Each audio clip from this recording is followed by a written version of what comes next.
They finally added Academy Manufactor to Magic Arena, so today we're going to try to build the most ridiculous token engine of all time. Hello everyone, it's Seth, probably better known as Saffron Olive, and today we're gonna have some fun because Wizards finally put one of my all-time favorite creatures on Magic Arena, and that creature is Academy Manufactor. So today we're gonna try to build the most ridiculous token engine that Arena has ever seen. So let's talk about our Academy Manufactor deck, what it's trying to do, the engine we're trying to build, jump into some games, see the deck in action, and I will warn you, I'm going to do my best to explain this deck in the deck tech, but it's going to make a lot more sense once you actually just see it happening on the battlefield. I don't think it's going to sound that impressive as I try to describe it, but once you actually just see how the synergies stack on top of each other and how the deck goes from nothing to everything so quickly, it's much, much more impressive, but I'm going to do the best I can. So anyway, the way I think about this deck is we have a few different tiers of creatures that we're trying to get on the battlefield in a relatively specific order, and if we can do that, our reward is the greatest token engine ever. We get infinite card draw and clues, we get infinite mana and treasures, we get infinite life and food, we get infinite creature tokens, and then eventually we win the game. So we just draw our deck, we make all the mana, win the game however we want to. And all of this is possible because of Academy Manufactor, a little 3-mana 1/3 that says if you would create a clue, food, or treasure, instead create one of each of those. So this means if we have an Academy Manufactor where we play a Gilded Goose, let's say, which makes a food when it enters, we don't just get a food, we get a food and a clue and a treasure, and this is the ability that makes the deck work. Without Academy Manufactor, none of the stuff we do with this deck is actually possible, and even with one Academy Manufactor, things get pretty wild, but if we ever get 2 or 3 Academy Manufacturers on the battlefield, which we do pretty consistently, because once the deck gets going, we just get to draw so many cards, that then we just make all the tokens, where a single creature entering can just be making like 30 treasure tokens, 30 clue tokens. It gets so absolutely wild. So Academy Manufactor, the card that makes the deck possible, also at the top tier in this deck is Lannis Cryptozoologist and Samwise Gamgee. So these are essentially, for the most part, the same card in our deck. They're 2 drops that whenever a non-token creature enters, we make a clue or a food token, depending on which one we have. So these cards interact really powerfully with Academy Manufactor. So for our deck to pop off, we really need a Lannis or a Samwise, or even better, a Lannis and a Samwise on the battlefield, along with an Academy Manufactor. Then every time we play a creature, we're going to get a food and a clue and a treasure, which then gives us the mana to cast more creatures. It gives us clues, which we can turn into cards to find more creatures. And if we ever get multiple Academy Manufactors, that's how we just kind of go fully infinite with this deck. Samwise can also be a finisher in this deck in a weird way because of its sack 3 foods, return a historic card from your graveyard to your hand, but we'll talk about that more in a minute. So these are the most important cards in the deck. Without these cards, we don't do anything cool. So after we get these cards on the battlefield, what else are we looking for? Next up, we have our creature token producers, and these are Chatterfang Squirrel General and Quinta-Q Gourmet. So Chatterfang, the better of the two, but they both have similar abilities. When we make a token, we get those tokens plus additional frogs or squirrels. Quinta-Q makes a frog no matter how many tokens we make. Chatterfang makes squirrels equal to the number of tokens that we made, which makes it even more busted. So this means, let's say we have the same setup. We got a Lannis, we got Academy Manufactor, we play a Chatterfang.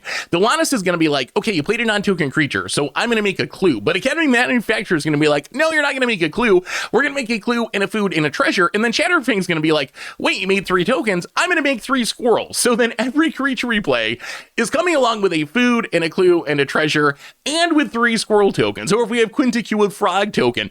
And then eventually those squirrels or frogs are going to win us the game. Also, we can use Chatterfang to just kill our opponent's entire board with its sack X squirrels to give a creature plus X negative X until end of turn ability, which does come up sometimes. There's like a weird one-sided wrath. So that's kind of the next thing we're looking for. Then we have Peregrine Took, and Peregrine Took is the card that once we add it to the engine, it doesn't win us the game because it doesn't deal damage, but it pretty much makes it impossible for us to fizzle. So Peregrine Took says, if you make 1 or more tokens, you make those tokens plus an extra food, which is nice, but the real payoff is sack 3 foods to draw a card. So once our deck gets going, we make essentially infinite, not like literally infinite, but 50, 100, 1,000 a turn, like a functionally infinite number of foods and clues and treasures. So the treasures we use to make mana, the clues we use with the mana from the treasures to draw through our deck, the foods often go to waste, right? We can only sack them to gain 3 life. So Peregrine Took comes down and lets us cash in all all these foods, and we often have 20, 30, 50 build up on the battlefield to essentially just draw through our deck. And the way it works in practice is we sack 3 foods to draw a card, we sack 3 foods to draw a card, then we draw another creature, we use our treasure mana to play that creature, which will again trigger our Lannis and our Chatterfang and our Academy Manufacturer to make a ton more tokens. Then we do it again. We sack more foods till we hit a creature, play it again, and it just keeps going through our entire deck. So Peregrine Took, like I said, it doesn't win us the game, but it makes it impossible for our big turn to fizzle. As far as actually winning the game, there's a few different ways we can do this. So one way we can do this is we just make hundreds of squirrel tokens, hundreds of frog tokens, pass to our opponent. We're like, next turn we're going to attack you with 100 creatures. Can you stop it?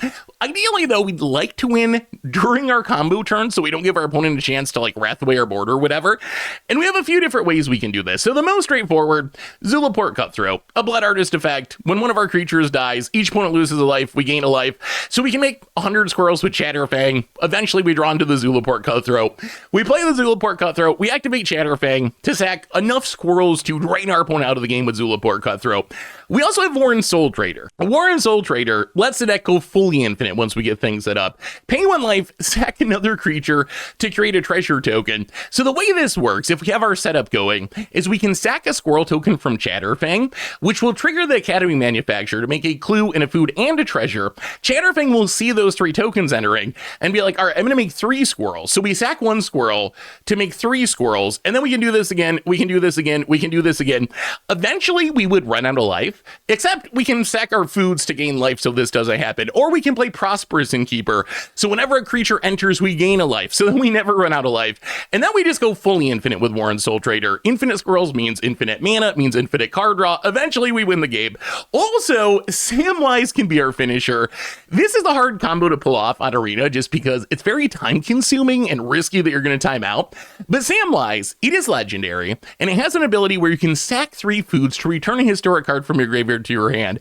So eventually, we're going to draw into 2 copies of Samwise, and the way we can win is we get down the Zulaport Cutthroat, we can play a Samwise, then we play another Samwise to intentionally legend rule, then we can sacrifice some of our millions of foods floating around to get back the Samwise, then we play that, we legend rule, we get the Samwise back in the graveyard, sack 3 foods, do it again, do it again. Each time we go through the loop and sacrifice the Samwise, we're going to get a Zulaport Cutthroat trigger, so we very slowly drain our opponent out of the game that way. So that is essentially the full engine of the deck. We also have Collected Company Calling just to find our pieces. Coco is insane in this deck because we have so many 3-drops.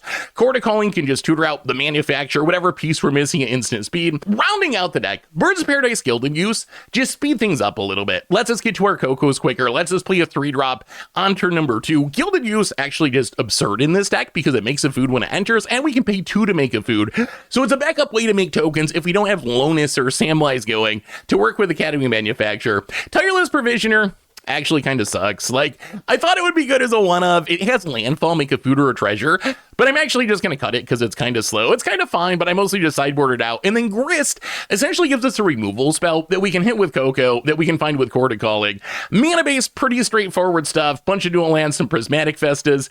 In the sideboard, we get a bunch of removal, some Artifact and Enchantment Hate, Consigned to Memory for the Eldrazi decks, Juggernaut Peddler as a Thoughtseize on a stick, some Graveyard Hate and Surgical and Scavenging Ooze, and that is Academy Manufacturer.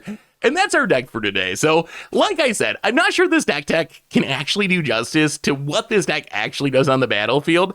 So let's get into the game so you can actually see just how ridiculous and how insane and how fun this deck actually is. I love this deck more than just about anything in Magic right now. It is just so incredibly cool. So anyway, let's get to the game so you can see it in action. Thanks for watching, everyone. I hope you enjoy it, and I'll be back in a bit for the wrap-up. Need some Magic cards? Well, you can snag them from our sponsor, Card Kingdom, over at cardkingdom.com/mtggoldfish. Want to help out the channel? Well, you can snag these super sweet new dice, playmats, tokens, and more over at mtggoldfishmerch.com. We are going to have some fun today. Academy Manufacturer is finally on Magic Arena.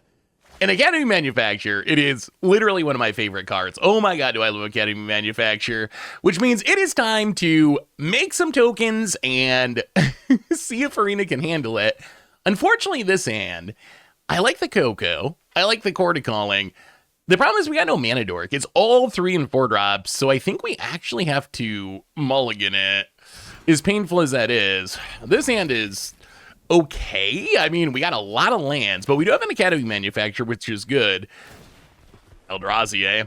Eldrazi are very, very strong. It might be the best deck in Historic, but they don't have that much interaction, which might be good for us. If our opponents can't kill our Academy Manufacturers, like, this deck can probably do some things. Let's get down the birds. We do need to draw a way to make tokens, though. We need a Sam, we need Alanis, we need... Even I take a Gilded Goose. I would even take a Gilded Goose. Opponent, land, and pound. All right, well... I would have rather had the Sam or Alanis, but we'll take the Gilded Goose. Let's get down the Academy Manufacturer. Well, now our opponent needs to kill the Academy Manufacturer. We start getting to generate some value. Opponent, Ugin's Labyrinth. Sure. Gonna exile the Devourer of Destiny. Fine. Opponent passes. Okay. Well. Let's do some things. That's a Samwise. Let's play Samwise. Whenever that token enters, we make a food. Gilded Goose, honk honk. When it enters, we also get to make a food and a clue and a treasure. If this resolves with everything on the battlefield, this is what our deck wants to do. Like, this is the start of the popping off, the start of the endless value train. Opponent. Whoa! Okay, does not kill the Sam. Kozlik's command target themselves to draw and make spawns. Okay, I mean, that's fine with us. Well, we get a Sam trigger. Food, clue, treasure. Gilded Goose trigger. Food, clue, treasure.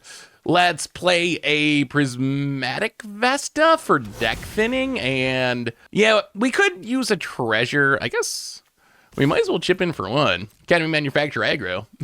Get in there. We could use a treasure to crack a clue. That is a big part of our combo, is sacking these to generate card advantage to keep going through our deck. But we don't have enough mana to play things that we would draw anyway, so I think we're just gonna wait and save our treasures. Well, let's see what our opponent's got. We are not super scared of a big Eldrazi. Removal would be more obnoxious. Opponent does have a lot of mana. Utopia Sprawl. Sure. Do your thing, King. Opponent. Ugin, Eye of the Storm. Well, that is removal. Gonna get rid of the Sam. All right. Well, that does make things a little tougher. We do have Grist in our deck. Yeah, I think we're going to sack one of these clues now. We do have Grist in our deck, which could kill the Ugin if we had to. Ooh, all right, Warren Soul Trader. That is a card. I mean, oh man, we're so close. Well, all right. Breeding Pool is not the best. Let's play this. Should we sack the clue first? Yeah, let's sack the clue. We really need that Sam. Oh, Chatterfang too. Is there a way we can do this? Can we do everything? Or do we need another turn? 1, 2, 3. Play Soul Trader. That's going to make a treasure and a food and a clue. Oh, I think this is going to work, isn't it? All right, we don't win, which often happens when we play Soul Trader, but this is still good. Get down the Soul Trader. Then we can sack the Birds of Paradise. Make a clue, food, and treasure, which will let us sack the food and play the Chatterfang.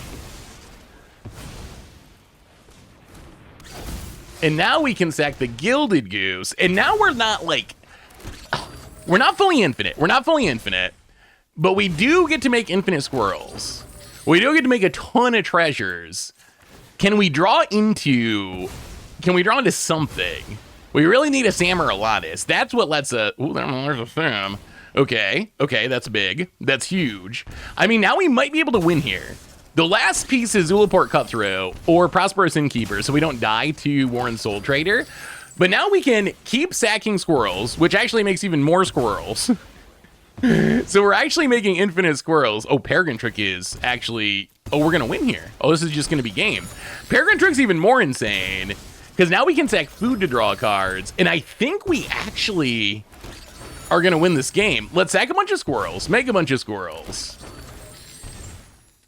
I think we're going to get to the point where we can do enough that we actually are just... We can go through our deck here. Samwise returns. Peregrine Took.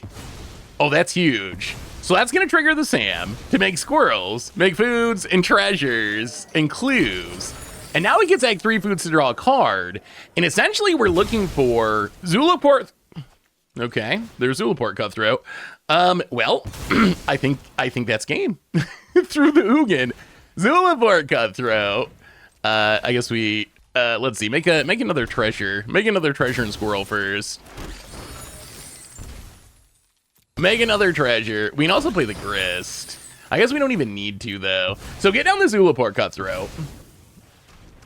And now, our opponent scoops it up. All we had to do was sack all the squirrels to, to the Chatterfang and win with the Zulaport cutthroat. And that was kind of impressive. Our opponent had the Ugin, but it did not matter. Because once the deck gets going, it's just so hard to stop. Well, okay, we do have some plans for Eldrazi in the sideboard, which is Consign to Memory. That is our big Eldrazi trump card. Haywire Might's also good. Abrupt Decay, they sometimes bring in Torpor Orb. So we need to be able to make sure to answer that, or it becomes much trickier to actually win. As far as cuts, go down the Innkeeper. When you go down a Cord, go down the Frogs and run it like that. All right, on to game number 2, we're going to be on the draw. Well, game 1, game 1 went surprisingly well. The deck just goes from 0 to 60 so quick. Like, out of nowhere, it goes from, we have a thing on the board, to like, oh, we're just going to do everything. Bone it, Devour Destiny. Again. This hand, I like that we have the Consign to Memory. We don't have a Mana Dork, whatever. It's not like we have to mulligan for a Mana Dork, although a Mana Dork does make this deck run way smoother. Opponent gonna set up the top of their deck a little bit, play a Forest, and Utopia Sprawl, sure. Well, there's a Coco. Man, I wish we had a Mana Dork with 2 Cocos. This hand's actually a little awkward. We can't play the Sam either. Opponent, Ugin's Labyrinth, another Utopia Sprawl. Exile, they have a lot of mana. That is a lot of mana. All right, deck.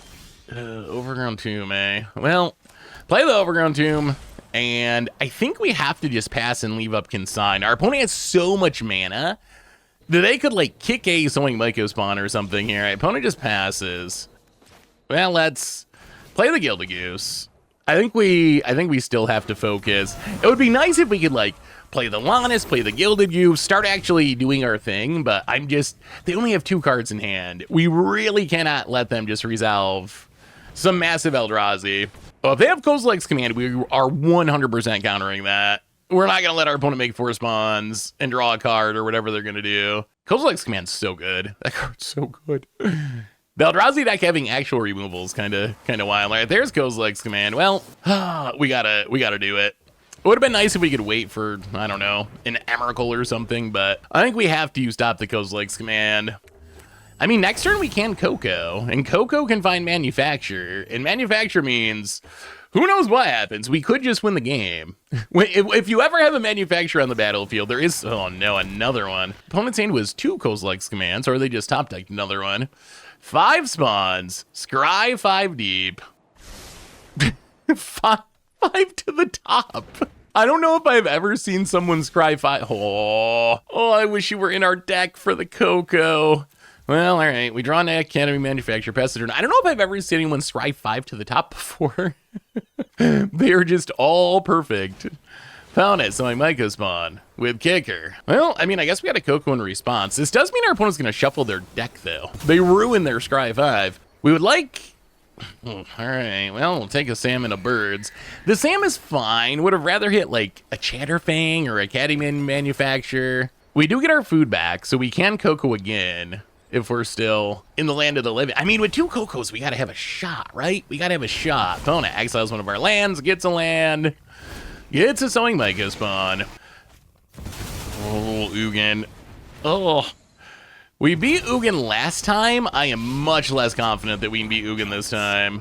We're going to need the greatest... Oh, no. We keep drawing the Manufactures. All right. Well, twice in a row, we would rather have that in the deck. We could play Grist and just kill the Ugin. I don't know if that's good enough, though. I think we got to risk it. And spin it to win it with the Coco and hope we can just pop off. Oh, it's really tough, though. We don't have any extra mana starting off. We have 2 Manufacturers in hand. Actually, let's just pass. I think the best plan is Coco during our opponent's turn. Hope we get a little lucky with our Coco hits. Untap. and then try to pop off. We just don't have enough mana to pop off. Even if we run well with the Coco, we don't have enough mana to pop off without having any extra mana to start, I don't think. All right. The problem with this is I get to untap with Ugin. Well, let's Mind Stone. Gonna exile the Birds of Paradise, float the mana. Maybe we should just kill it. Oh, were we too greedy? The greed of the hobbits. I mean, that's the only way to play Academy Manufacture. If you're gonna play Academy Manufacture, you just gotta go full on greed. Well, that's Coco. Ugh. I mean, good cards. They're good cards, but with our opponent eating away our mana, oh no, that probably just does it. Devour Destiny, double exile. I mean, we do get to sack stuff to make treasures. But we're going to lose literally our board here. We're going to have 4 mana and 2 of its treasures. Yeah. I think our opponent got it. Well, there's a lesson here, children. Kill the Ugin. Kill the Ugin. I think we were just a wee bit too greedy. Yeah, I didn't want to play the Grist and sack one of our birds because that puts us down mana, but I think we just had to do it. Well, run it back. Good news is, I don't think it can go as poorly as last game did. We will definitely play first.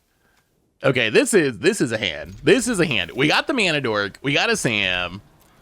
We got a Chatterfang. All right, get down the Gilded Goose. Honk honk. Pass turn. I kind of miss getting to say honk honk. It's been a while since we played Gilded Goose. Found a hedge maze. All right, surveil away that Ugin. Thank you. I think we're just going to Prismatic Vesta, crack it for a Plains. I don't really want to use our only food. Let's just get down the Sam. And then next turn, we can potentially Chatterfang and still leave up Consign. Opponent, no soul lands. Malevolent Rebel gonna do some digging. The Eldrazi deck usually just always has 2 mana lands, but if they don't find 2 mana lands, their deck is way slower. Opponent, gonna grab the Null Drifter, make the spawn.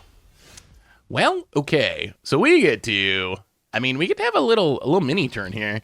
We don't win or anything, but play the land, get down Chatter. Well, is there any argument for Soul Trader? I think it's just Chatterfang. I think this turn's Chatterfang, next turn Soul Trader. Oh, we don't really win though, because we don't have Academy Manufacture, but still very good. And then next turn we should be able to do some things, and we still have access to Consign to Memory.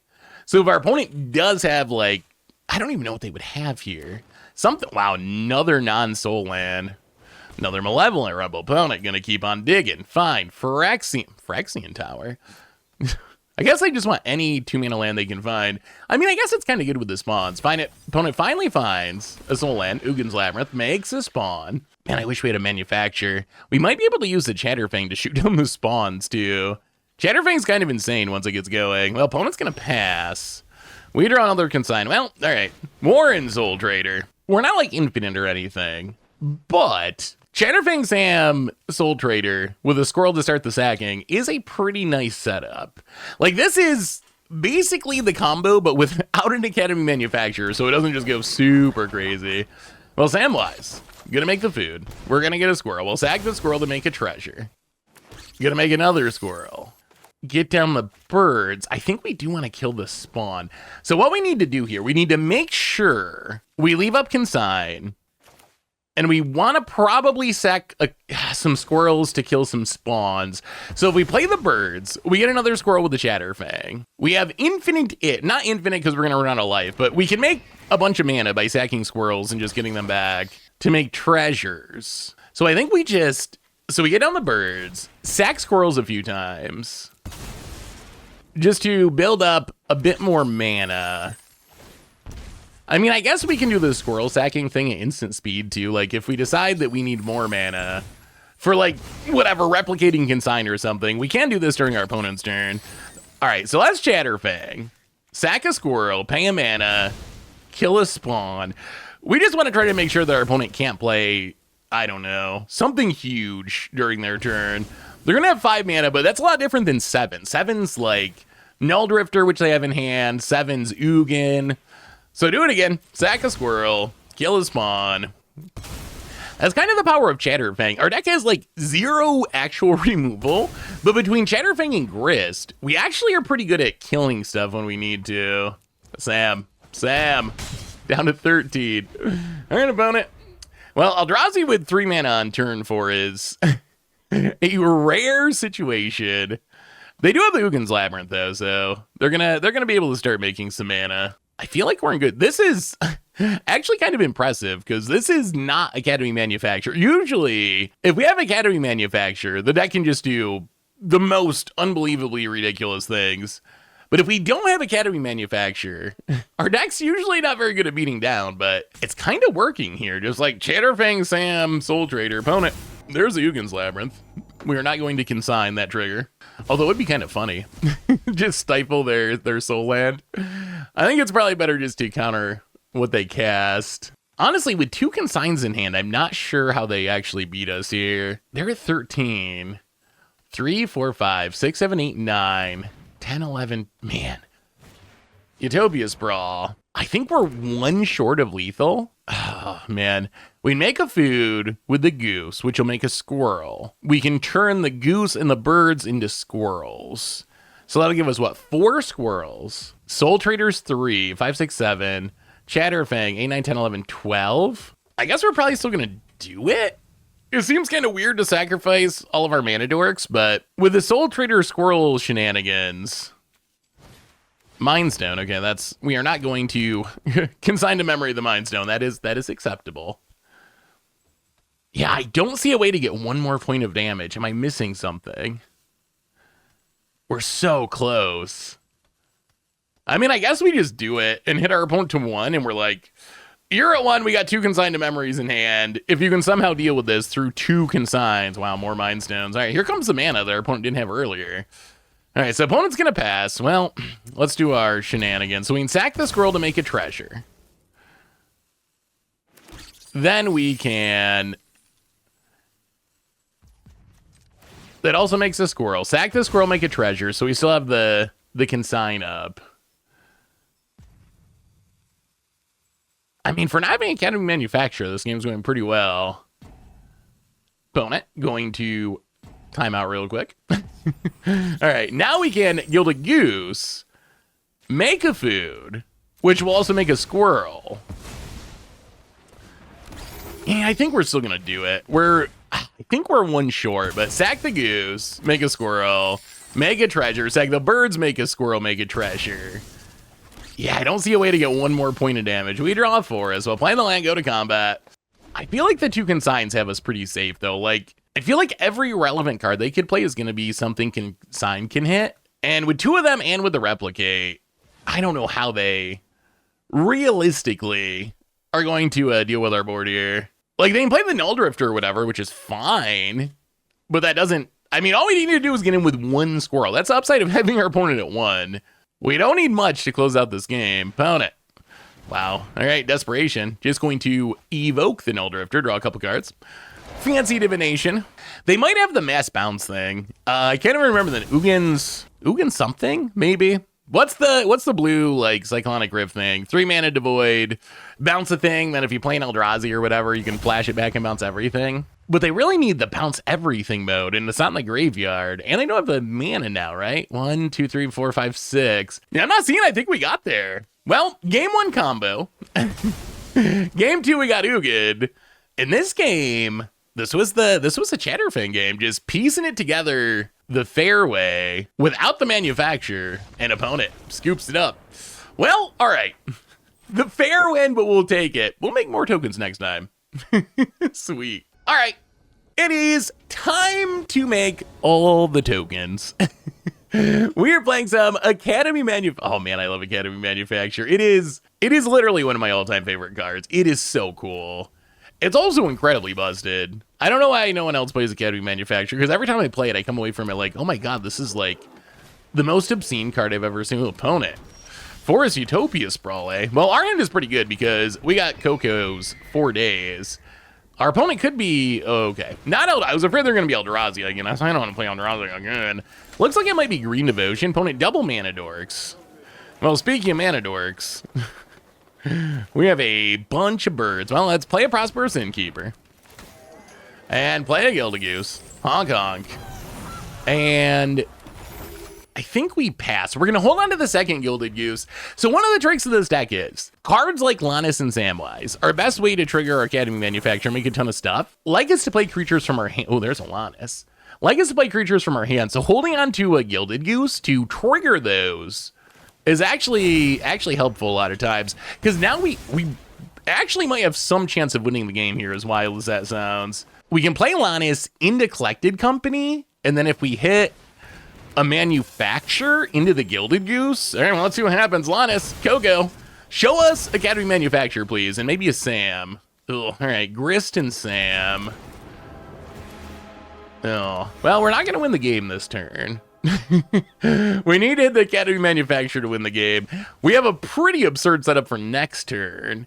And we're against mono green. So what are they going to do? Like, play some big green thing? If decks don't have a lot of interaction, I am not worried about those decks. It's the decks with a lot of interaction where it's a little more hit or miss. Let's take down the Grist and just kill this Fanatic Aronis, I think.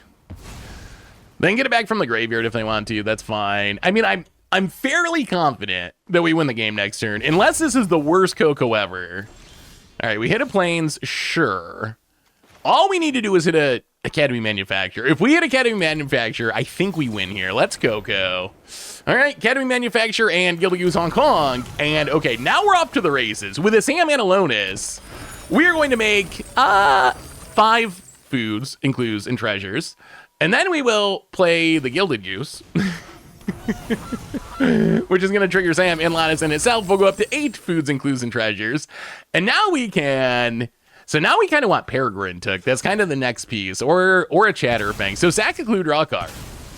All we want is any creature to play to keep the chain going. Birds of Paradise, that's fine. It's actually a ritual. Play the Birds of Paradise for 1 mana, but it's going to make more than that amount of mana in treasures. Back up to 7 treasures. Sack a clue, draw a card. Creature, please? Okay. All right, let's make some frogs. Quinticue. Kind of like bad Chatterfang, but still, it does the Chatterfang thing. All right, foods, clues, treasures, and frogs now. And now we can Lannis a bit and get rid of an opponent. Has seen enough. I'm telling you, when this deck pops off, it is beautiful. It is just like, oh, it's so fun. It's the pieces fitting together to make the like ultimate machine of Magic cards to do like almost limitless value. Like, it's so sweet. We can bring in the Toxic Deluge, have a bit of interaction. All right, on to game number 2. And this hand, all right. We'll try it. We got a Mana Dork, which is good. We're missing the Sam Lonis part. So like, there's Lonis. Okay, that helps. So the most important pieces of this deck, like, to do cool things, what are you looking for? You really need a Sam or a Lonis. Opponent's off to a much better start. Delighted Halfling into a Kiora on turn 2. So you really need a Sam or a Lonis. You really need the Academy Manufacturer. Those are the big pieces. Beyond that, I think Chatterfang is the next most. Chatterfang and Peregrine Took. If I was going to do tiers, it's Lonis, Sam, Academy Manufacturer. Oh, God. All right, Karn. Well, you know what's good at shutting down stacking of clues and foods and treasures? That would be Karn the Great Creator. Opponent's going to take it up. Although, hilariously, Chatterfang, Coco's a pretty good draw here. Hilariously, Chatterfang has Forest Walk, so it can chip in at these Planeswalkers. Opponent also found their Nick those, as I was rambling about tiers of Academy Manufacturer cards. Well, let's play the Prismatic Vista, chip in at the Karn, and I think we just wait. I think we just pass. I was wondering if we should play Tireless Provisioner and try to make some treasures that way, but I think the Coco's just too good to pass up. It potentially sets us up. All right, Fanatic Aronis, sure. It potentially sets us up to win next turn, depending on what we hit. If we hit like a Sam and an Academy Manufacturer, I think Warren Soul Trader is also very good. There's combinations of cards we could hit that could let us win. Opponent's just going to take up the Karn, pretty much using it like a Stony Silence that we can potentially kill. Well, all right, let's crack the Prismatic Vesta. Grab a Plains or Swamp. I think we go Swamp. And spin it to win a Coco. Well, Academy Manufacturer and Sam. We will never complain about that. So we make a few squirrels. We make a food, a clue, and a treasure. We do need to kill the Karn if we want to start sacking stuff. Can we win this turn? Maybe. I do think we have to kill the Karn first, so we're going to lose a bunch of squirrels. Yeah, I think we just attack the Karn. Chatterfang's going to get through because of Forest Walks and all the squirrels. So our opponent can kill 2 squirrels, but this should get the Karn off the battlefield, which will also free our treasures and our clues, which is big. And now we will see. Karn down. Let's see how far we can go here. So we can play the Lonus. Step 1. Trigger the stuff. With Lonus and Sam, stuff gets out of control really fast. Tireless Provisioner. Trigger the Lonus and the Sam with the Academy Manufacture. The clues and foods and treasures are piling up. And now we will, yeah, I guess we get down Quinticue. Get some frogs going with our squirrels. I guess we're kind of a zoo deck. We're like a woodland deck. And how about the fetch land? Trigger the Tireless Provisioner. Make an opponent has seen enough and scoops it up and yeah. Anomaleth. That sounds fine. We got Sam and Lannis. Oh boy, is it? Okay. Ponder A. I keep forgetting that Ponder's on Arena now. I need to remember that because it actually is worth playing in a decent number of decks. No Mana Dork. Well, Prismatic Vesta can grab us a forest. Actually, our mana's kind of awkward this hand, isn't it? We have so many basics. Oh, it's Phoenix. All right. All right. Opponent. Ledger Shredder. Well, we're going to grab our forest. I don't know what happens if they can just get a bunch of Phoenixes in the graveyard. Let's get down Sam number 1. If our opponent kills it, not the end of the world because we have a second one. Opponent going to consider. Kind of funny, one of our infinite combos with this deck is actually, once we get everything set up, we can just loop 2 Sam's Legend ruling each other to trigger the Zulaport Cutthroat. I don't know if it's possible to do without timing out, but oh no. Lightning Axe, trigger the Shredder, discard a Phoenix, and then Ledger Shredder of Phoenix. Oh, we might be dead. We might have met our match. Opponent Faithless Looting. That's spell number 3. So we're getting 2 oh no. Yeah. Our deck does not have the cards to deal with this. 3, 6, 7, 8. I mean, I guess we're not dead. The way we win is just by popping off harder. It's like the Phil Commander technique. We're not going to stop you. We're just going to try to combo even harder than you do and hope that that's enough. But we're just so far behind this game. What is our most realistic chance? We do have these chords, which are looking kind of clunky. I guess it's just play another Sam. So if we play the Sam and we top deck Academy Manufacture, maybe?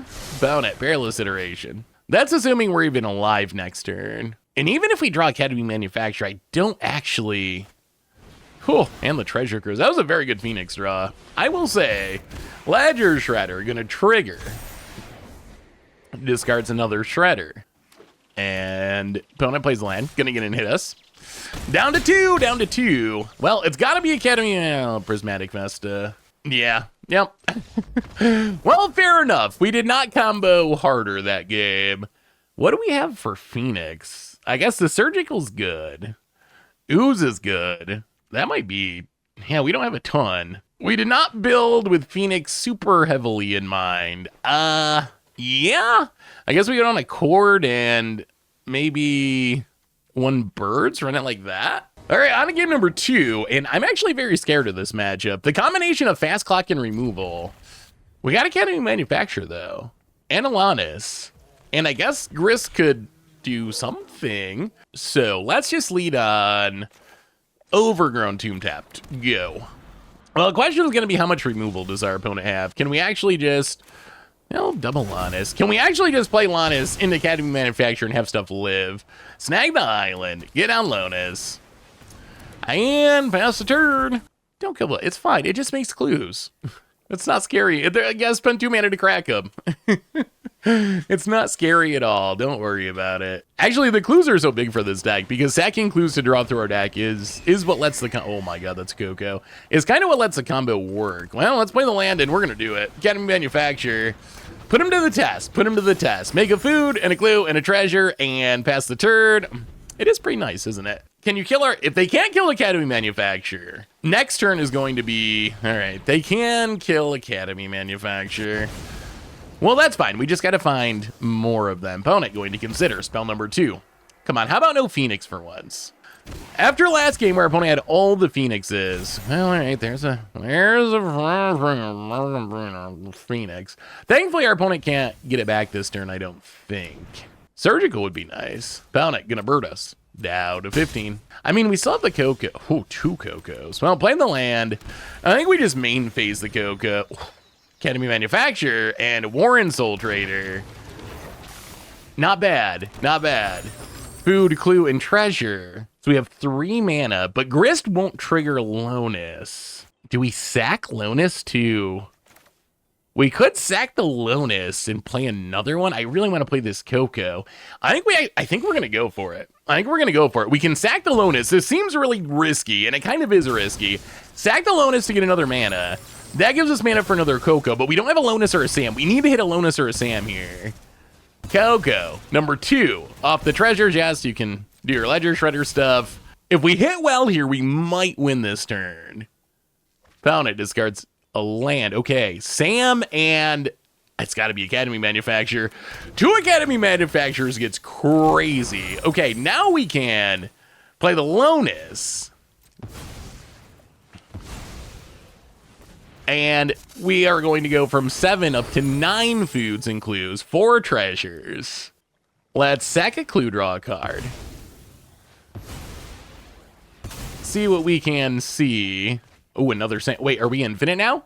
Are we infinite? Okay, we play a Sam for 2 mana. How much mana does this give us back? So they legend rule. Sam goes to the graveyard. We get 6 treasures. So now we can, oh, right. We got another Academy Manufacturer. Oh my God. Oh, this is going to get obscene. Okay, Sam, get back a Historic Perm. Now that's going to be Academy Manufacturer. Play Academy Manufacturer number 3. And we are going to hit the token limit pretty fast here. Okay, we're up to 30 foods and clues and treasures. Sack 3 foods, get back to Sam. So now we are actually fully infinite, right? We can keep looping these Sams. Every Sam costs 2 mana, but makes like 1,000,000 mana. And then we can crack the clues to draw through our deck. I guess we play this Prosperous Innkeeper. And now it's just a matter of hitting, eventually, Chatterfang and the Zulaport Cutthroat. Although the Zulaport is at the bottom, isn't it? We saw it with one of those Cocos. We'll crack one of our 58 clues. Peregrine Took would also be nice. Well, Coco's good.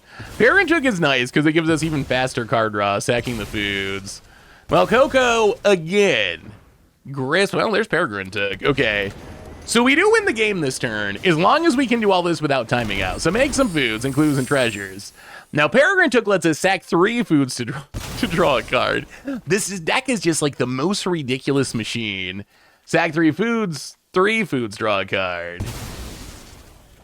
Okay, another land. I mean, at this point, it literally is impossible to fizzle. We cannot possibly fizzle this turn. Man, it's a lot of lands. Thankfully, we have 80 some foods left over. 74 treasures. Another Sam. Plus, we can always go back. So here's the problem. We can loop Sam to go infinite, but there is the token limit of 250. So eventually, we just cap out on tokens. So without the like Zulaport Cutthroat, that doesn't really do anything. So that's the piece.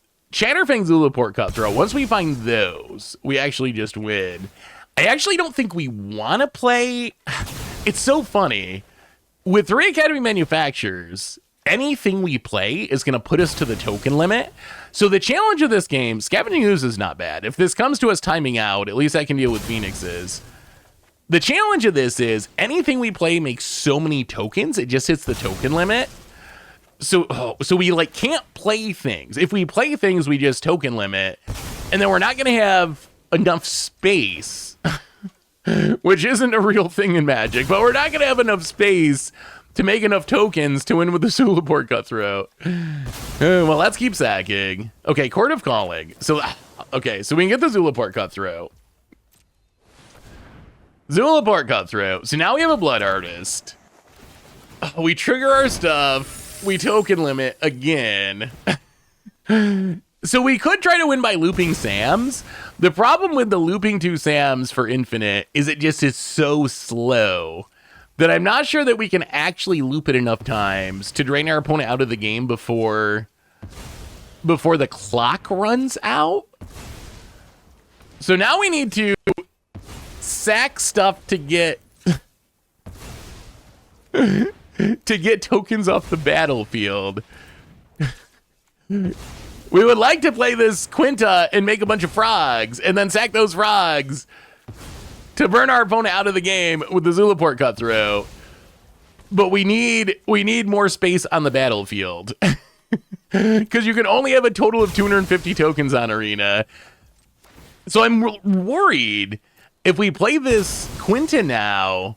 Oh, there's Chatterfang too. Like, so if we play Chatterfang, does it make the treasures or does it make the squirrels first? Well, I guess we're going to find out. Chatterfang, come on. Squirrels first, squirrels first, squirrels first. Come on, squirrels first. God. All right, it made the foods and clues and treasures first and hit the token limit, so we got no squirrels. How do we do this? I mean, our opponent's dead. We're just literally running into the maximum capabilities of Magic Arena. I don't know if I've ever had this happen before where... Actually, no, I remember a Ratadropic deck that was like this, but like, we're hitting the token limit is actually keeping us from winning the game.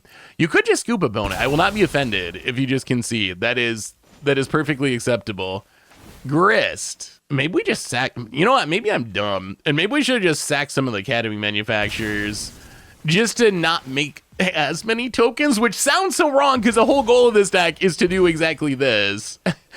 But we're gonna time out. Oh no. Okay, that's so awkward. Well, play the ooze. So that way at least we won't die to... Oh no. All right, token limit again. Well, I guess we just dump as much of our hand as we can. We're not going to get any tokens because we already have the maximum number of tokens. So our Sam and Lonus and all that are going to do nothing. But it's probably better than discarding these cards to hand size. We can sack everything. 2 of them were in Soul Trader, but we don't have 19 creatures and we can't make more tokens because... because of the silly token limit. But thank you, Abota. Thank you. Let's just do that again. Maybe -1 Academy Manufacturer. Maybe 2 is the perfect number.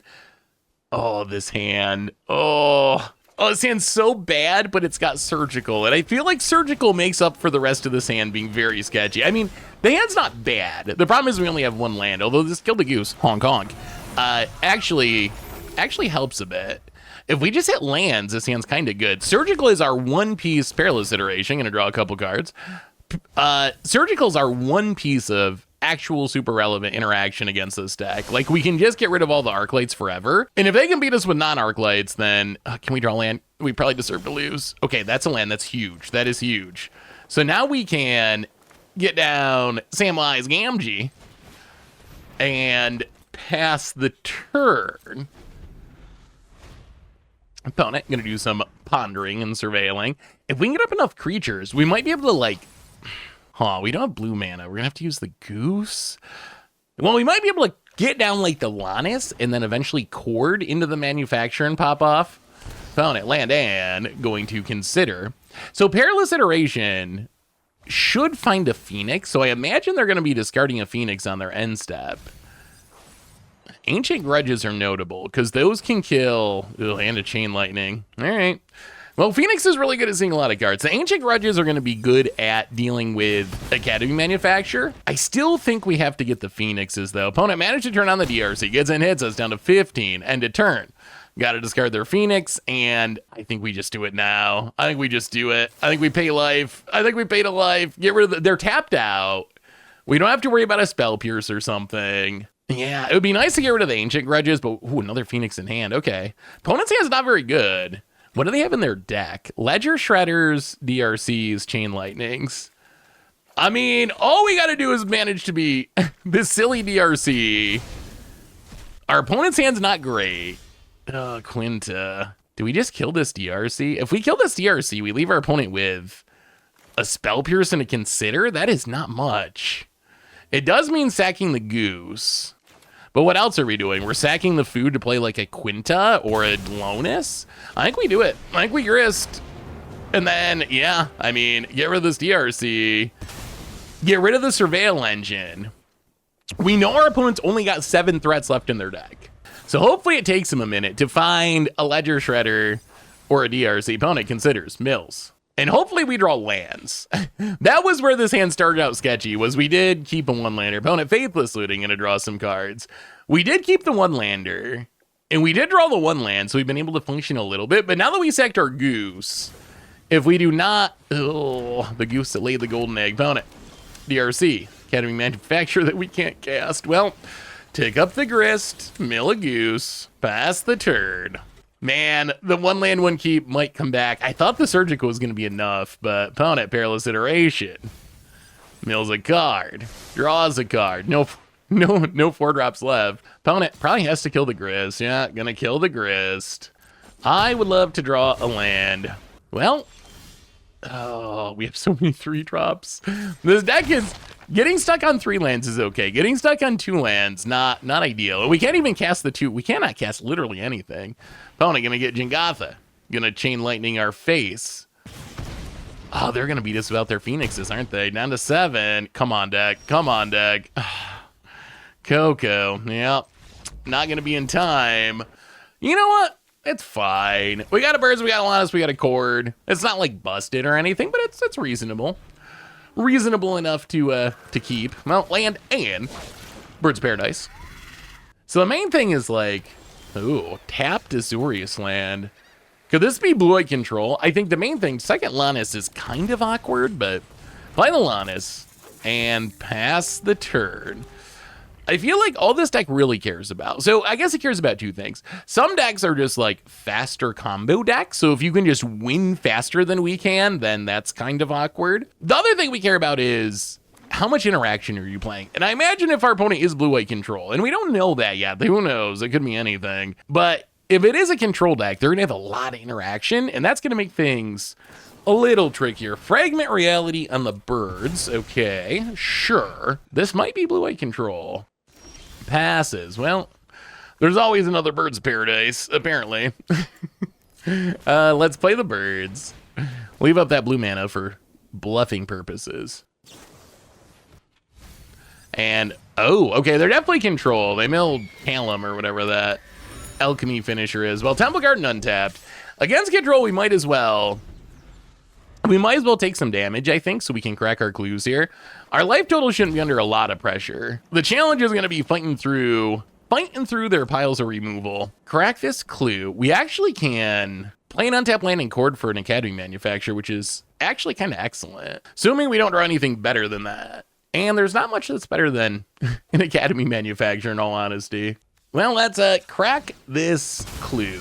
This Chord of Calling Evokes kind of reminded me, I think Waterbending is going to be kind of busted. The Avatar set looks so good. It looks so good. Well, Gilded Goose and land. So, play land untapped. Let's just play the goose. Make a clue. I think this is still the freebie, right? We can get down the goose. We can still Chord if we want to, because we can tap the goose now. So let's just pass. We probably will end up cording out.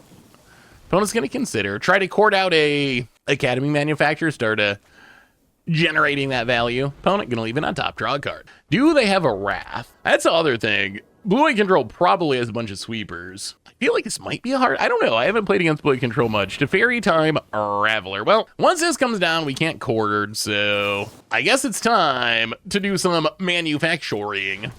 Chord of Calling for 3, 4. I mean, it's just gotta be. It's gotta be a Academy Manufacturer. Get a food and a clue and a treasure. Our opponent can bounce it if they want to. I don't even know if it matters. Like, if they bounce it, we just recast it and trigger everything again. So I guess it costs us a little bit of mana, but not really that much. But what else? I guess if you take it down, then you risk it dying. All right, opponent's just gonna tick up. We draw a Zulaport Cutthroat. Well, I mean, I guess we play the Zulaport Cutthroat, because it's kind of good Wrath protection. We can chip in at the Teferi. Let's take a clue. See if we can draw something. Ooh, Peregrine took. That is a very good draw here. So, sack of food, 2, 3. Play the Peregrine took. So now we can sack 3 food to draw a card. This will make more foods. And clues and treasures. All right, come on. Something we can cast. Let's keep the chain going. Prismatic Vesta is not it. Well, chip in at the Teferi. Down to 4. I mean, we could play Lannis, but it doesn't do much. We're just going to pass. Castle Mantras. Sure. Well, let's see if they have a sweeper of some kind. At least if they sweep, they have to take, what, 6? Although 6 is definitely not lethal. Opponent gonna take up the... I guess they can rat the instant speed if they want to. Or are they passing? Oh, if we get to untap with this board, if we can draw anything, well, okay. Swamp is not anything. Let's crack a clue. Draw a card. Creatures. We want creatures or chords. Creatures, chords, Cocos, not Temple Gardens. All right. Crack a clue. Draw a card. The deck actually draws like a ridiculous amount of cards. Oh, that's a Coco. That is a Coco. And we have the Cutthroat on the battlefield. The challenge is this resolving it. How do we resolve it? I mean, we can chip in it to Teferi. See if we can kill the Teferi. See if our opponent responds. Remember, this version of Teferi is rebalanced. So it just says you can't cast spells during your opponent's turn. Okay. We can cast spells at instant speed during our turn. In response to this weird Snapcaster, we are going to collect a company. Oh, that should do it. Chatterfang. We're in Soul Trader. And there's a Zilpar Cutthroat on the battlefield. Make 17 squirrel tokens.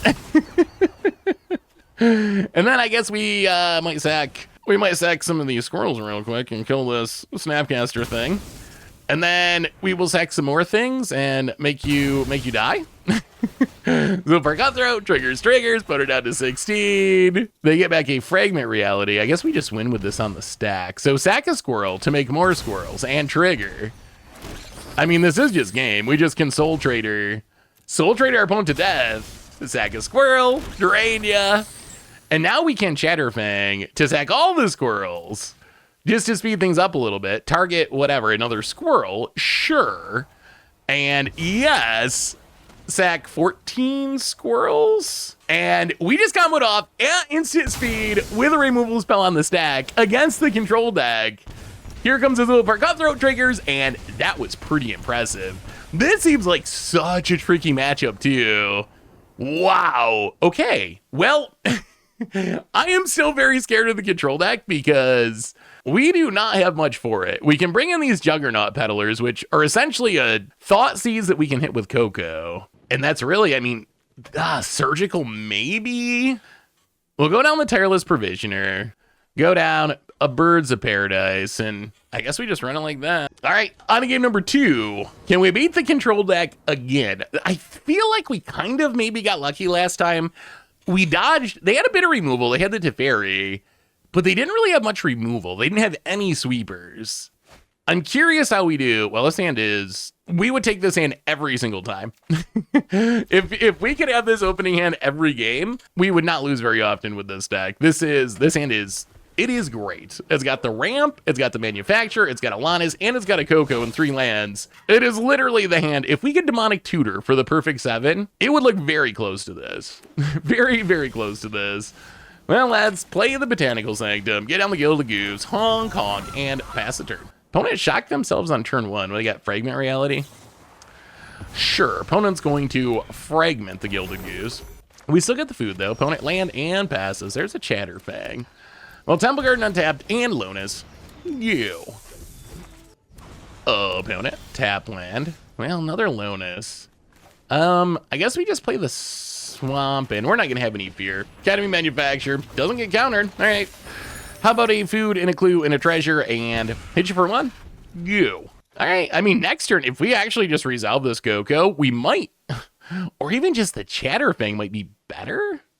I don't know. We're in a good spot. If our opponent doesn't start doing things, we're in a really, really good spot. Wow, opponent passes on our upkeep. Looking at the Lonis, that's kind of fine. Opponent going to Ormschanas. Keep us from casting spells this turn. I mean, we have the Coco though, which we can cast during our opponent's turn if we want to. So I guess we hit you for 2, play the land, pass the turn. If our opponent taps down for like a Teferi or something, then we can definitely Coco. No Isochron Scepter. You don't see Ormschanas much here because there's no Scepter. So it's just kind of a one-shot. Although I guess it's still like kind of funny against like Lotus Field combo and whatnot. If you can get the timing right, you can kind of just fizzle a combo. Well, let's crack the Prismatic Vista. Opponent missing their land drop passing. Well, let's just get a Forest, I guess. We have all of our colors. I think we're just gonna crack a clue. I don't really want to fire this Coco off into likely counter mana. Gilded Goose is good. Gilded Goose is good. Wow, another Coco. Well, play the Gilded Goose. Make a food and a clue and a treasure. Found it. We have the world's slowest beatdown going on. Hit you for 2. Pass the turn. If our opponent taps out at any point. Archmage's Charm. All right, they did have a counter. Well, I think it's Cocoa time. Collecting Company. We probably aren't going to be able to win here, but with 2 Cocos, maybe. Oh my god. Warren Soul Trader, pretty good. Chatterfang, also pretty good. Wait, can we win here on the end step? That is 6 squirrels. We can Cocoa again. We need the Zulaport Cutthroat. We need the problem is we can't play creatures that we draw because they're not instants. Well, take Peregrine, take Samwise. Yeah, if this was during our main phase, I think we win. Actually, if it was during our main phase, we definitely win. But the fact that this is happening end step, we basically have to hit Chord of Calling or another Coco to be able to get the Cutthroat. We can go pretty far. Sack a clue. I mean, we might as well go for it. We just have fewer outs since it's our end step. But if we had cast it main phase, they could have just Archmage's Charm it. Well, let's crack another clue. Draw another Prismatic Vesta. Well, let's sack a squirrel. Make some clues and foods and treasures. Sack a squirrel. Make some clues and foods and treasures. Sack a clue, draw a card. Is it Chord of Calling? Breeding Pool. All right, we're getting all the lands out of the way. That's fine. Get them out of the way so we won't draw them later. Crack a clue, draw a card. Oh, well, okay. Now we will stop because that's the Zulaport Cutthroat. So now even if we find the chord, we can't chord for Zulaport Cutthroat. We need to hit the chord before we hit the Zulaport. Divine Purge. Exile artifacts and creatures, mana value 3 or less. Recast them for 2 more. All right, well, that is actually an insane Wrath here. Not only does it get all of our creatures, it gets rid of all of our... One of the upsides of this deck, in general, is against sweeper decks, is if we make a bunch of foods and clues and... Oh, there's the Coco. Man, we were so close. One of the upsides of this deck is... Even if our opponent wraps away our creatures, we have typically, if we've done this, we've built up such a big board of trinkets that we still have a lot of value on the battlefield. We can still draw cards, we can gain life, we can make mana. But Divine Purge is actually the perfect Wrath here because it's going to get all of our tokens too. So we might as well draw some cards and do what we can before we lose everything because it's all going to go away anyway. Yeah, Peregrine Truck, sack 3 foods. We drew a lot of lands. Sack 3 foods. Also, I guess I'm glad we didn't have the Zulaport Cutthroat down because this doesn't actually destroy the creatures. It just exiles them. Well, let's sack the treasures to sack a clue.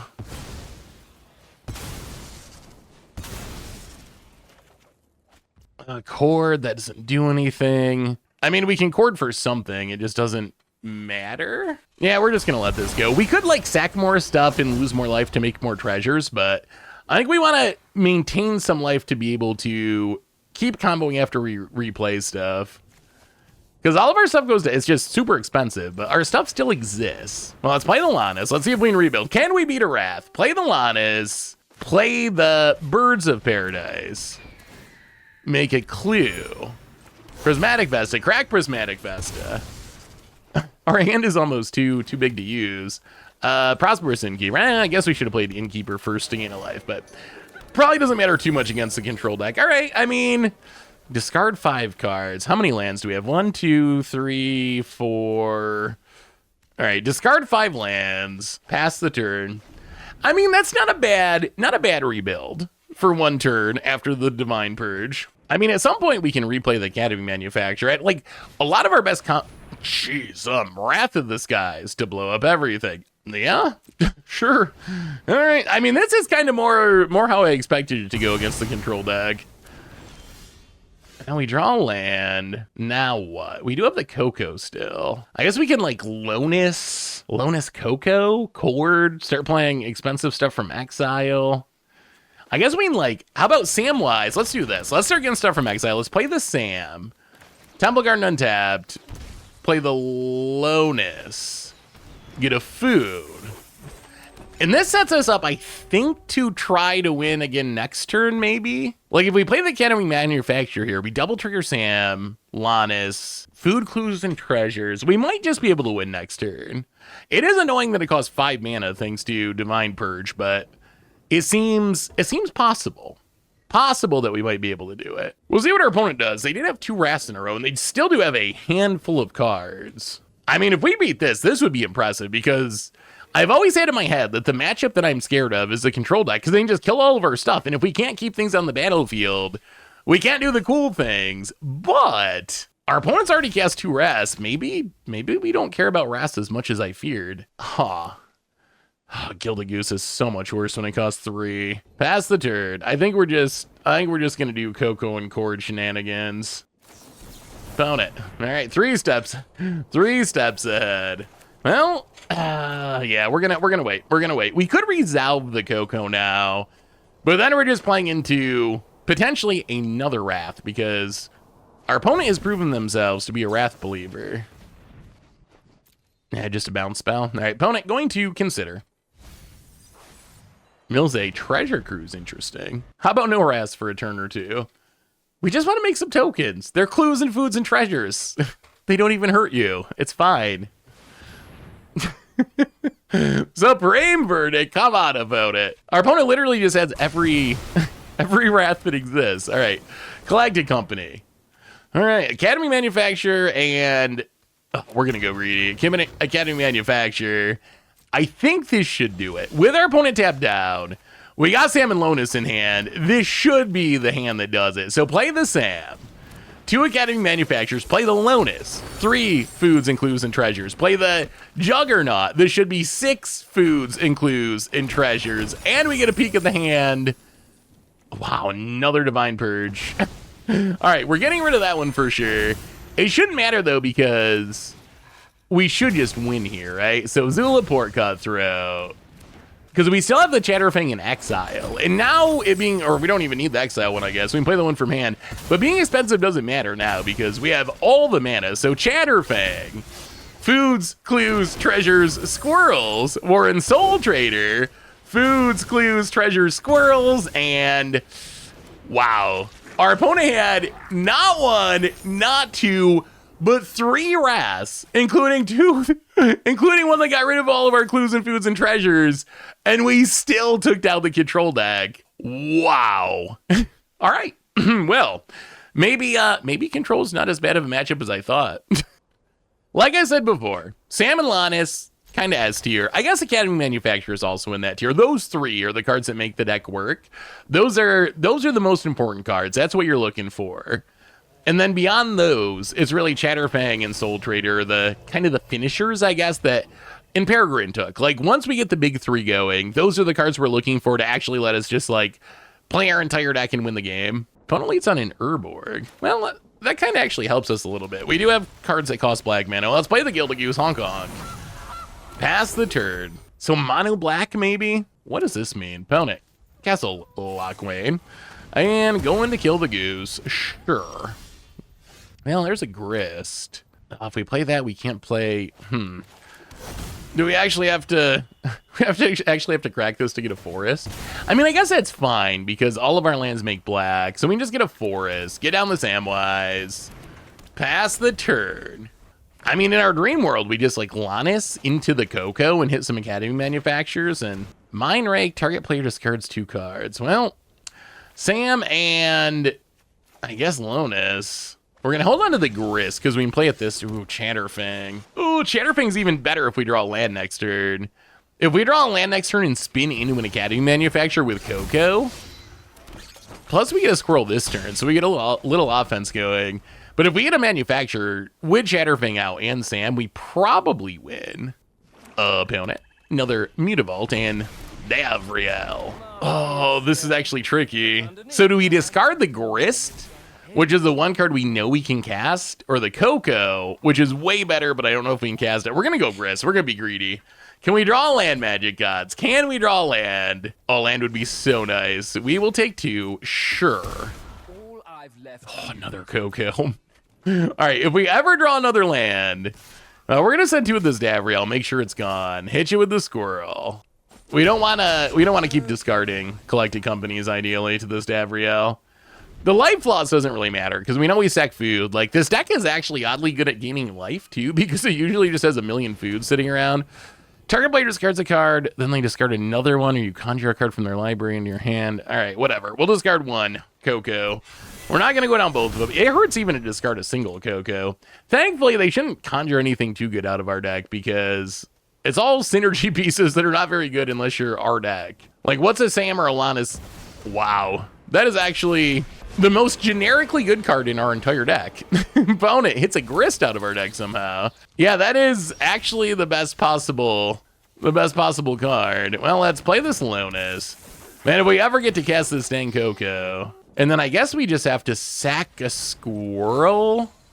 Yeah, we're gonna spend a squirrel. Kill the insect. So this means we can kill our Grist. So hit the Grist. Samia for 2. It'd be so nice to draw this land. We're so close. We're so, like, the setup is so good. We're an Academy Manufacture away from just popping off. I mean, they have the Mutavaults. Wow, Legend Rule. Why are you Legend Ruling your Urborg? Oh, that's cute. All right, opponent. Legend Rules to trigger Revolt. Kills the Chatterfang. If we draw the land for the Coco, we probably can still win. All right.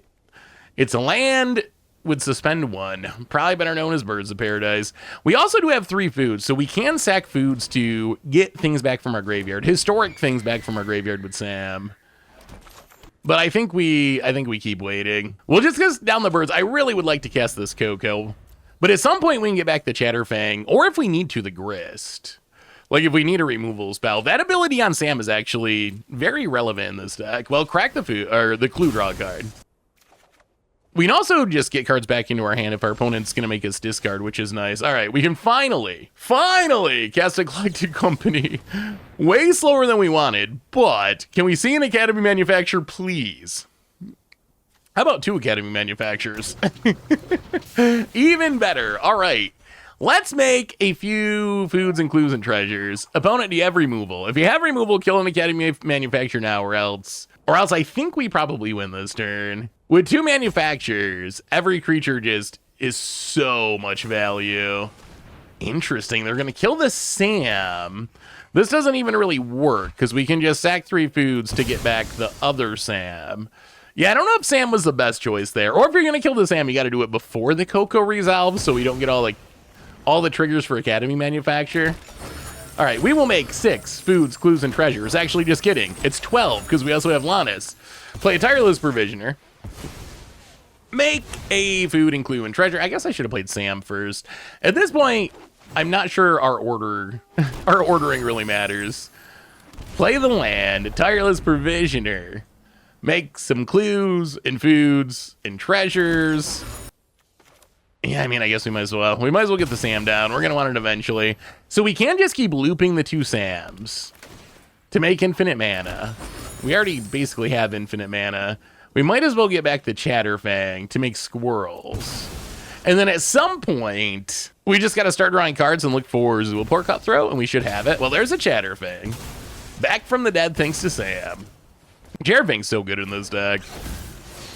So now we get to make foods, clues, treasures, and 19 squirrels. Crack a clue, draw a card.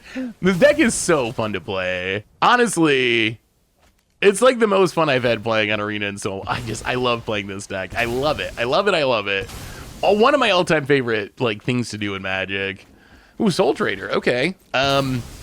Well, I mean, we are infinite in just about every possible way. We just need the Blood Artist effect to actually close out the game. So Soul Trader, foods, clues, treasures. Let's go back to sacking clues to see if we can find the Zulaport Cutthroat to close out this game. All right, it's a land. Well, sack a clue. We could also Lannis and get something out of our opponent's deck at some point. It's definitely possible to make enough clues to Lannis to look at your opponent's entire deck. Also worth keeping in mind, Lannis is a way we can just get all the clues off the battlefield. I never learn, but we're going to do it again. Academy Manufacture number 3. Well, here comes the token limit. Oh, all right. Well, we have 91 squirrels. Let's sack a clue, draw a card. Wait, this time I made the squirrels first. I do not know how this token limit stuff works. So there's a Coco. All right, can we Coco into the Zulaport Cutthroat? Come on, Magic Gods. We would also accept a Peregrine Took for quicker card drawing. Okay, there's Peregrine Took. That's good. Peregrine Took and Birds of Paradise. Well, that'll speed things up a little bit. So make whatever the token limit is. Oh, man, are we going to be back in that same spot where... I mean, I guess this is different. The problem last time is when we hit the token limit, we didn't have enough creatures to win with Zulaport Cutthroat. So that was making it very awkward because we couldn't generate the squirrels that we needed to actually kill our opponent. This time it's fine that we're at the token limit because we already have 100 creatures or whatever. So as soon as we hit Court Calling or Zulaport Cutthroat, then we just win the game on the spot. Like, that's all we need. Funny story, when I first built this deck, I did not have the Zulaport Cutthroat. And I was just like, well, we'll just make, like, all the squirrels and all the mana, and, like, we'll win the next turn. Or our opponents will just scoop. And it mostly did work, but then I realized it's, like, so it's very low cost to play a single copy of a Blood Artist. And then when this happens, you get to win the game right away instead of... risk it. What if you're up against the control deck and they have Divine Purge or something? Like, we have seen ways for people to interact if you give them a turn. So I think it's worth playing the one Blood Artist. I was going to play Sephiroth in that slot, but then I realized, well, I think we just want the cheapest Blood Artist possible. And then Zulaport Cutthroat gets around Leyline of Sanctity. All right, there we go. Court of Calling. That can find us. The fun of super lethal Zulaport Cutthroat. And that will finally do it. Now all we need to do, we don't even have to really do Soul Trader stuff. We can just use this Chatterfang to sack, how about 25 squirrels? And we will kill an Academy Manufacturer. Sure. And 25 squirrels, 25 last clicks, and that should be the game. And, well, opponent had a lot of discard. They had a bunch of removal, but it was not enough, and that was pretty impressive. What do we have against mono black discard, I guess? Mono black control? Not really a ton. I could see, like, Abrupt Decay is a nice catch-all. It gets rid of hate pieces. Can blow up the Davriel. They might have Bandit's Talent. Something like that. The Rack. Let's run it like that. I think that's good enough. And this hand, well... this hand is pretty perfect. Gildagoose, Manufacturer, Samwise, even got the Peregrine Took and some Quinta Frog action. Found it. Swamp and Don't Thaw us. Illness in the ranks. Interesting. So creature tokens get -1/-1. The funny thing is, so that kind of shuts down some more in Soul Trader shenanigans. The funny thing is, if we have Zulaport Cutthroat, it doesn't really stop our opponent from dying to the combo, though, because we kind of want the tokens to die anyway. So if we just make 1,000,000 Chatterfang tokens and they all die to Illness in the ranks, that still gets you with, you know what, we're gonna send a message here. Honk honk. I actually think there's some strategy to attacking with the Goose, because for one, it can make your opponent think you're dumb. Ooh, opponent's gonna kill the salmon, surgically extract it. It might make your opponent think, wow, they're pretty bad at magic, which is an advantage. It might also make it less likely the opponent targets it with removal, since it's tapped and looks less threatening, and then that means we get to cast the Coco. Although now that they surgicaled, all the bluffing games kind of fall apart because, well, they might still think we're dumb, which, yeah, they might be a little right about it. Opponent, would you like to kill the Gilded Goose so we can't collect a company? Opponent gonna pass. We draw a Grist. Well, let's land untapped, and we're just gonna pass. So the way I Coco with this deck, if we already have combo pieces set up, you should just Coco main phase, because there's some chance we're gonna win this turn. But in this situation, no matter what we Coco into with this hand, there's no way we're gonna play more things this turn. So we might as well just do it during our opponent's turn. All right, Academy Manufacture and Grist, I guess. Manufacture's good. I would have liked to find a Sam style effect, but, well, I guess we take up the Grist. Make a squirrel, mill of birds. The squirrel dies. Yeah, Quinta's not great, is it? Because then, all right, I guess we can make some frogs that are going to die too. I don't know if I really want to run out the Peregrine Took until we are closer to being able to draw with it. Peregrine Took, it's just a 2 of, and it is like such an absurd draw engine. Well, opponent has drawn a lot of sideboard cards by the looks. I imagine you just Pithing Needle the Grist here.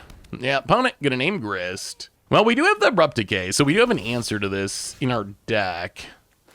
Playing the land, this works out a little bit better. So now we play the Peregrine Took, and then we can use the Goose to make a food, which will trigger Quinta to make a frog, which will trigger Peregrine Took to make another food, I think. So let's make a food. Let's see if we end up with 3 foods here. 2 foods. We end up with 2 foods, 2 clues, 2 treasures. The power of Academy Manufacture. Another Gilded Goose is actually kind of excellent. Well, let's play Academy Manufacture. Play the Gilded Goose. Honk honk. Make some clues and food. And we're doing this without a Samaralonis, which makes it way harder when you have to rely on Gilded Goose to be your primary token maker. It is definitely hard mode. All right, make some more tokens. And now I guess we start drawing some cards. We have some trinkets. Well, sack a clue.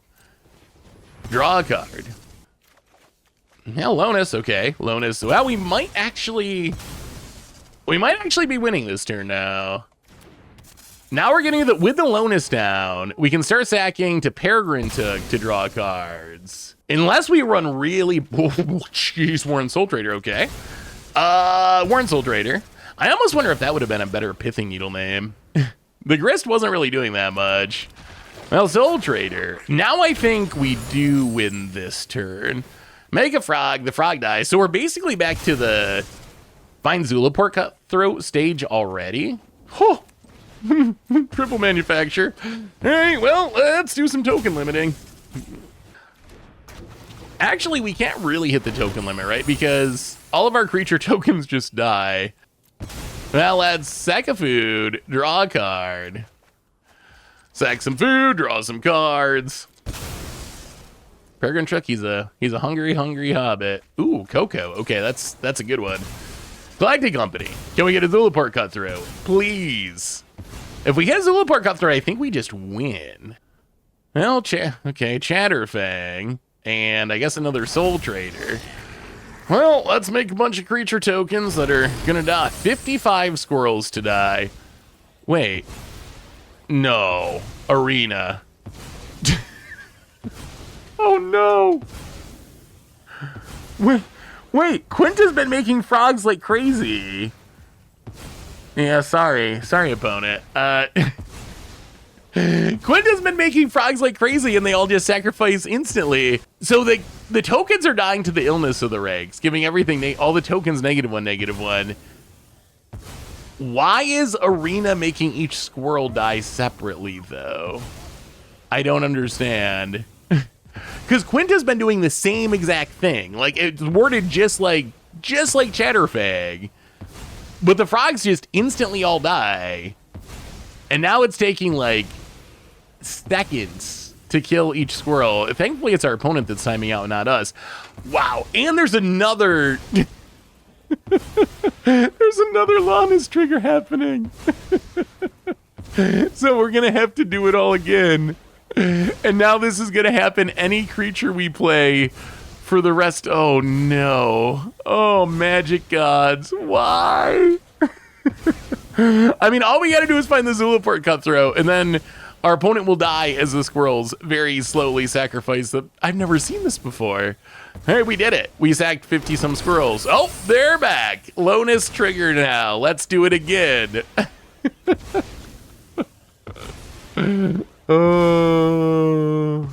Well, yeah, I don't know what all day actually says. Greatness at any cost, opponent. Greatness at any cost. And the cost here is a big chunk of our lives as we wait for Arena to figure out how to sack 56 squirrels. I don't understand why it's doing this. It's actually kind of funny. Like, yes, greatness at any cost, opponent. I hear ya. Also, thank you, or I'm sorry that you're sitting around through this. I don't know why your opponent doesn't just scoop. They have one card in hand. They can see that we can draw our entire deck. I don't know why they wouldn't just scoop rather than sit through the world's slowest squirrel death, but I mean, the illness in the ranks is doing something, I guess, which is breaking Arena's brain. Greatness at any cost. Yeah, I'm bad at emoting. That one again. Can do this all day. That's actually a good one. I can't do this all day. Everybody grab a leg. The classic. Well, the squirrels have almost finished dying very, very slowly. I'm just thinking about it. All right. Well, ideally, we will not play another creature until it's a Zulaport Cutthroat. All right, that's a Botanical Sanctum. Because I do not want to sit through that again. Sack a token, Peregrine Took, sack 3 foods. Core to Calling, Zulaport Cutthroat. That's what we need. It's a Gilded Goose. If it wasn't for those squirrels sacking, so I guess we could also hit Abrupt Decay to blow up the illness in the ranks. And then at least we wouldn't have to deal with the super slow squirrel death, the excruciating squirrel demise. That's a Bird's Paradise. Well, sack some foods, draw a card. It does seem like you can mostly play the combo without timing out. The only time I've run into issues timing out trying to win the game is when we actually hit the token limit. With 3 Academy Manufactures, then it can get a little sketchy sometimes. Then there are actually times when we might run into the clock, but normally we can do everything, draw our deck before we run out of time.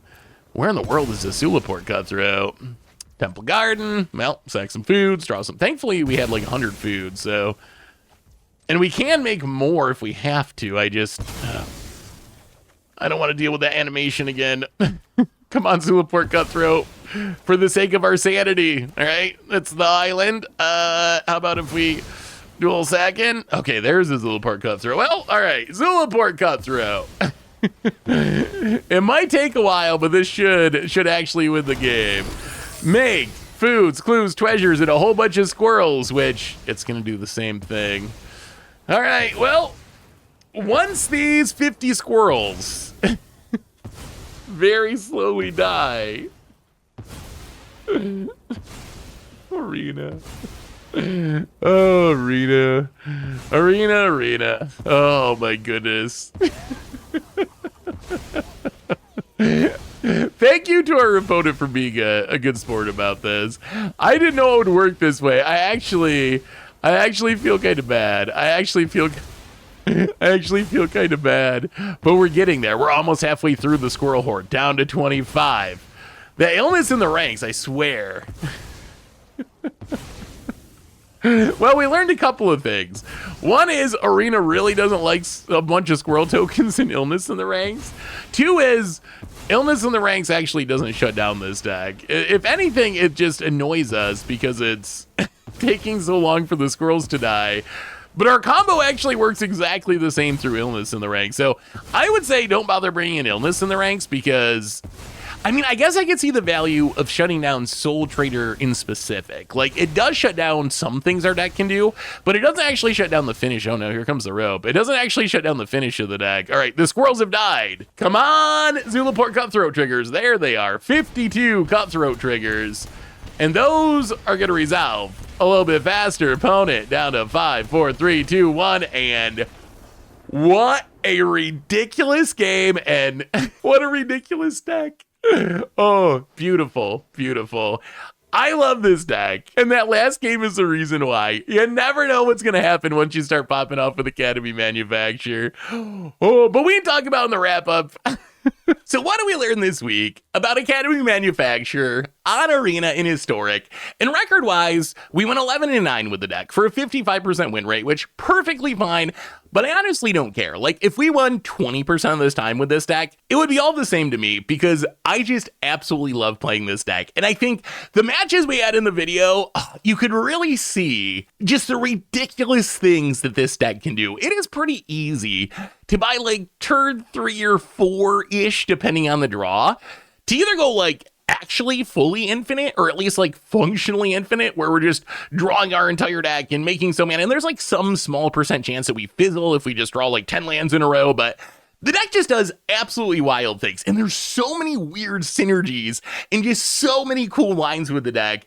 Like, we got to see Chatterfang coming down to wrath away our opponent's entire board. We got to see Peregrine Took drawing our entire deck. We got to see Lannis stealing stuff from our opponent's deck. We get to see Samwise looping itself to win the game. There's just so many cool tricks with this deck.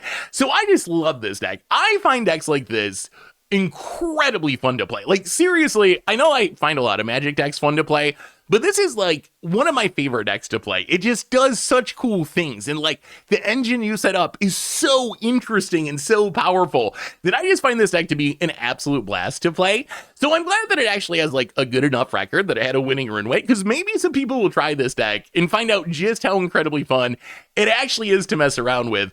The only thing I will say about this deck, which is actually hilarious, but the biggest problem we ran into with the deck was sometimes we actually have issues hitting the token limit. We actually had a game where we had the full engine going with 3 Academy Manufacturers, which hit us the token limit with foods and clues and treasures, but we needed to get down a Chatterfang to make creature tokens that we could sacrifice with the Zilliput card thrown out to actually be able to win the game. And we were really struggling because any creature that we would play would just put us back to the token limit of clues and foods and treasures. So we couldn't get rid of enough clues and foods and treasures to actually make the squirrels with Chatterfang to win the game with Zilliput Cutthroat. So thankfully our opponent eventually scooped, but we almost actually like went too infinite for Arena to handle and ended up losing as a result. So it's worth keeping in mind. I actually think so. What we should do in that situation is I think having 1 Academy Manufacturer is cool, but not enough to like really do the thing.